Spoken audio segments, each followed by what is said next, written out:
पुण्यात काल परवाचा एक प्रकार सगळ्यांना धक्का देऊन गेला. एका सलूनमध्ये लव्ह जिहादच्या नावाने एका महिलेने तोडफोड केली. पोलिसांनी तपास केला आणि या तक्रारीत काहीच तथ्य नसल्याचं उघड झालं. आता खरा धक्कादायक भाग ऐका. ही तोडफोड करणारी महिला कोण होती?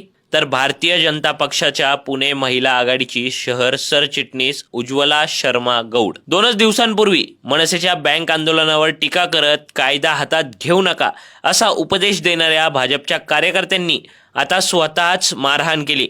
पण गृहमंत्री देवेंद्र फडणवीसांनी लगेच हात झटकले. ते आमचे कार्यकर्ते नाहीत असं म्हणत जबाबदारी ढकलली. यापुढे तर गंमतच झाली. फडणवीसांचे निकटवर्तीय सुनैना होळे आणि भाजपच्या इतर समर्थकांनी ट्विटरवरून मनसेवर खापर फोडण्याचा प्रयत्न केला. ॲनलायझर या यूट्यूब चॅनलच्या सुशील कुलकर्णींनी तर एक पाऊल पुढे टाकत व्हिडिओ बनवला आणि मनसेला दोषी ठरवलं. पण मजा बघा, त्यांनी खऱ्या महिलेचं नाव आणि फेसबुक प्रोफाईल दाखवण्याऐवजी एका सामाजिक कार्यकर्तीचं प्रोफाईल दाखवलं आणि हे मनसेचं आंदोलन आहे असा केविलवाना खटाटोप केला. हा सगळा ड्रामा फडणवीसांच्या सांगण्यावरूनच झाला असावा यात शंका नाही. भाजपनं हे लक्षात ठेवावं.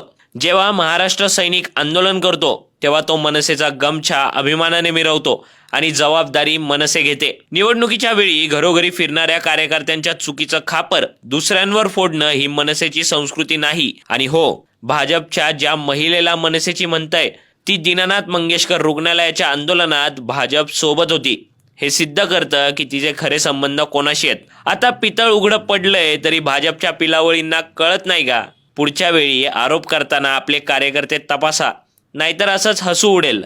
मराठी माणूस हे सगळं बघतोय, लक्षात ठेवा.